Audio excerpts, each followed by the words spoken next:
O senhor ainda é um nome desconhecido do ponto de vista nacional, e só que depois que teve aquela revelação da relação do Flávio Bolsonaro com o Daniel Porcaro, o senhor apareceu em terceiro lugar na pesquisa Atlas, na frente de nomes conhecidos como Romeu Zema e Caiado. Foi uma surpresa? Não, porque não é verdade. Eu já estava na frente deles antes. Eu já estava crescendo também antes da revelação. Não sou fruto dos erros do Flávio de maneira alguma. Na verdade, eu já estou em terceiro na pesquisa Atlas desde março.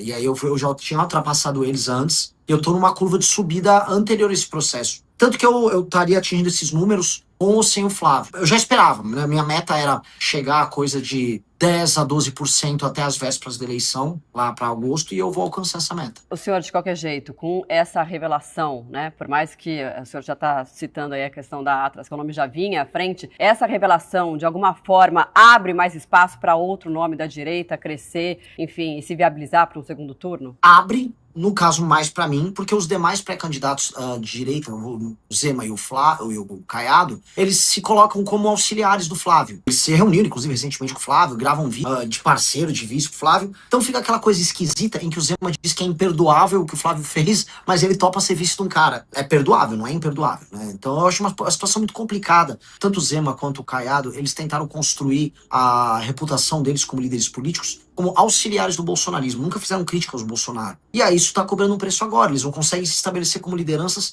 justamente nesse momento em que o bolsonarismo mostra toda a sua fragilidade. E eu não sei como eles vão resolver isso. Para mim, que estou firmando uma liderança que é crítica a qualquer grupo político que se envolva em escândalo de corrupção, para mim é natural, vamos dizer, esse encaminhamento. Então, onde sou conhecido, especialmente dos mais jovens, as pessoas mais bem informadas, eu já estou numa posição bem boa. Como que o senhor se definiria, né, dentro da direita, quais que são os seus propósitos, enfim, o que o senhor mais acredita como uma mudança de fato, se, claro, for eleito presidente nesse ano? Eu acho assim, quando a gente estuda, vamos dizer, quando a gente tem uma leitura política do que é o nosso grupo político, tanto o movimento quanto o partido, nós podemos ser classificados de maneira clássica como um grupo de direita. Lei e ordem, a ideia de que boas hierarquias fazem bem uma sociedade, a ideia de que existe um sistema de valores e de uma tradição que nos define como povo e que precisam ser mantidas. Então, isso nos coloca mais no campo da direita, mas isso nos torna dogmáticos. Eu vou dar um exemplo. A nossa reforma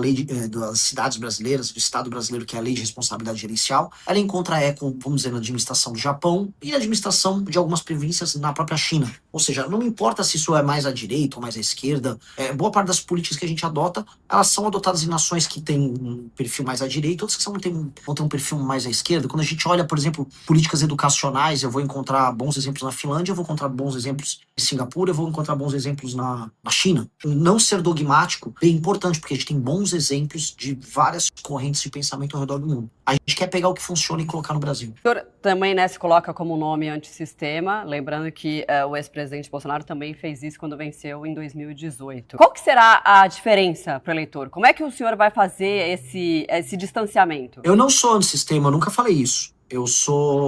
Pelo contrário, sou presidente de um partido político. Eu quero reformar o sistema brasileiro. Eu estou fora desses jogos escrotos que tem na política brasileira, troca de favores dos mais baixos, escândalo de corrupção. Eu não tenho nada a ver com isso. Mas eu não sou um antissistema. Quando a gente tocou o impeachment da Dilma Rousseff, não apenas nós fizemos a parte das ruas, mobilizamos as pessoas, mas nós fomos até o parlamento negociar com as lideranças dos partidos políticos para obter a maioria para fazer o impeachment. Eu não gosto desse rótulo. O rótulo que cabe em mim eu sou um reformista radical. Eu quero fazer reformas radicais naquilo que a gente chama de sistema, para fazer o que ele opera em favor dos brasileiros e não mais a favor de uma minoria em Brasília. Que tipo de reforma radical? Qual seria a principal? São muitas, desde reformas que vão no campo fiscal e econômico, reforma de competitividade, até uma reforma profunda no sistema penal, uma reforma no sistema persecutório do Estado brasileiro para enfrentar o crime organizado, uma reforma que tem um impacto político, uma reforma de gestão das cidades brasileiras. Boa parte das cidades brasileiras elas não têm função, elas apenas vivem de orçamento que vem do governo federal e não entregam bons serviços públicos, não impõem a si próprias a necessidade de fazer seus cidadãos terem atividades econômicas de modo aos cidadãos se emanciparem da dependência do Estado. E nós temos uma reforma profunda para alterar isso.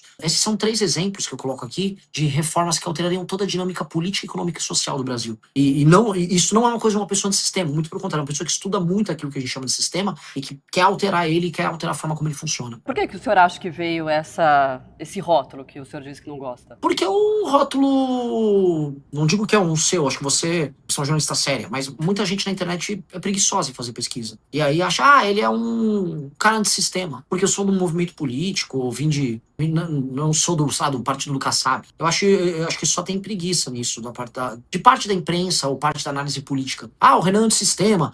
Igual pessoas que me comparam ao Pablo Marçal, que é um estelionatário. Não tem nada a ver com isso. O senhor tem um forte apelo, né, nas redes sociais. Um levantamento da Ativa Web que a gente trouxe ontem mostrou que o senhor é o que mais teve engajamento entre os presidenciáveis nos últimos 30 dias. A que o senhor acredita esse resultado? Eu não sei, porque se os outros têm agências de publicidade, tem marqueteiros. Eu gravo meus próprios vídeos, eu faço os roteiros dos próprios vídeos, eu tenho uma ou duas pessoas que me filmam, visão de mundo que eu divulgo visão de mundo que eu divulgo nas minhas lives. Nós somos muito originais no que nós fazemos, o Partido Missão, o Movimento Brasil Livre, e nós temos uma visão otimista do Brasil. Então, quando eu falo dos problemas, eu quase sempre, os vídeos, eu trago as soluções. E eu falo, vamos imaginar um Brasil melhor? Eu não sou aqui, eu não tô me colocando igual o Lula hoje faz.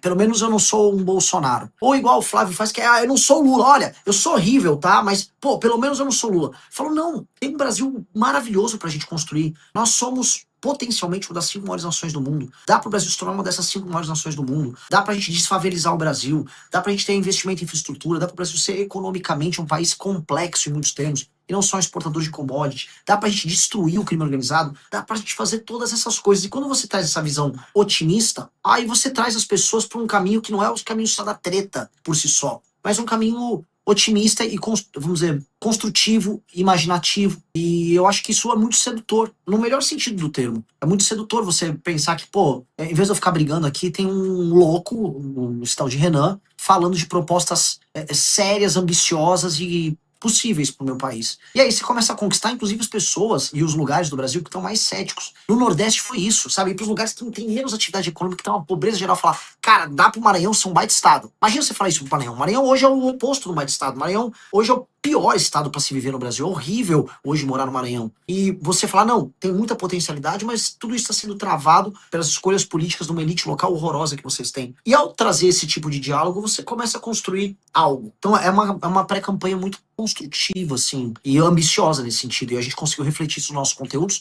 E aí o desempenho em redes, ele vai. Porque se você olhar direitinho, eu não sou um provocador, eu não sou um cara que faz vídeos, vamos dizer, ou produz conteúdos, ou vai encontrar jornalistas pra lacrar. Eu não tô lacrando em ninguém. Eu tô tentando ser o mais honesto e preciso possível. Bom, o senhor é um crítico do bolsonarismo, né? Não só do presidente Lula, mas dentro do seu espectro político que é a direita, o senhor é um crítico do bolsonarismo. Queria saber onde que o bolsonarismo errou na sua avaliação. Nossa, então prepare uma live de 3 horas. Foram muitas coisas. O bolsonarismo, primeiro, é um movimento sectário dentro da sociedade civil. Ele é um movimento que ele é oco em termos de perspectiva de Brasil, em termos de ideias. Então, não adianta você chegar ao poder por ser popular junto a uma parte do eleitorado e não saber o que fazer quando você chega no poder. Terceiro, que a família Bolsonaro já estava envolvida em escândalos de corrupção antes mesmo de chegar no governo em 2019. E essa corrupção pretérita, especialmente do Flávio, cobrou um preço. Tanto que o Bolsonaro teve que destruir a Operação Lava Jato, o próprio aparato de investigação do Estado brasileiro, num acordo com a STF para salvar o Flávio. O Bolsonaro não fez um bom governo, ele se comportou de maneira bizarra ali na pandemia, ele manipulou seus seguidores por muito tempo, enquanto especialmente seu filho Flávio fazia negócios. Esse é o problema, o seu filho Flávio diz que é um representante da moral e dos bons costumes da família brasileira, enquanto ficava fazendo negócios com gente que não presta durante todo esse período e traindo esse próprio eleitor. O eleitor ficava indo pra frente de quartel, né, pedir intervenção militar contra o STF, enquanto o Flávio fazia negócios com caras que andavam com essa turma do STF. E aí, cara, isso é insustentável. Isso é um projeto político insustentável que se baseia na mentira, especialmente na mentira sobre idosos. Você ficar enganando os senhores e senhoras de idade, que é o que o Flávio faz, que o bolsonarismo faz, eu acho uma das coisas mais canalhas. É a versão política do escândalo do INSS. Porque o escândalo do INSS era uma forma de enganar idosos para tirar dinheiro deles. O Flávio Bolsonaro basicamente enganar idosos para tirar voto deles. Eu acho isso horrível. O senhor pensa em alguma possibilidade de compor uma chapa com outro nome da direita? Em que sentido? Sim. De ser cabeça eu jamais ou serei vice? vice. Eu não jamais seria vice em nada. Nada, absolutamente nada. Bom. Se alguém quiser ser vice, aí tem que me procurar. Sim, o senhor vê essa possibilidade, essa Se alguém conversa, quiser, essa aí tem que me abertura. procurar. Não, sim.